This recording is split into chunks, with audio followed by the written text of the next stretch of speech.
அமாவாசை அன்று செய்யக்கூடாத விஷயங்கள். அமாவாசை இரவு.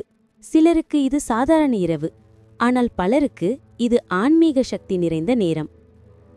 ஒரு வயதான பாட்டி வீட்டின் வாசலில் அமர்ந்து 2 குழந்தைகளிடம் அமாவாசையில் செய்யக்கூடாத விஷயங்களை சொல்கிறாள்.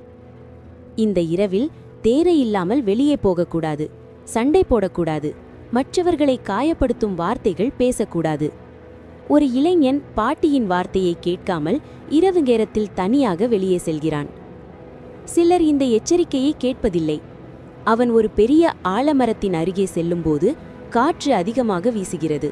அவன் பயந்து திரும்பி பார்க்கிறான். அமாவாசை இரவில் சில இடங்களில் ஒரு விசித்திரமாக அமைதி இருக்கும். அந்த அமைதி கூட சில நேரங்களில் பயமாக மாறிவிடும்.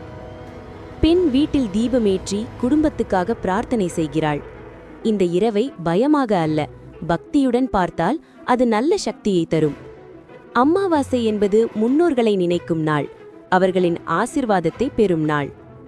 அமாவாசை இரவில் கோபம், சண்டை, கெட்ட வார்த்தைகள், தனிமை இவையெல்லாம் மரணத்திற்கு கொண்டு செல்லும். அமாவாசை இரவு பயப்பட வேண்டிய இரவு அல்ல, கவனமாக, அமைதியாக, நல்ல எண்ணங்களுடன் இருக்க வேண்டிய இரவு.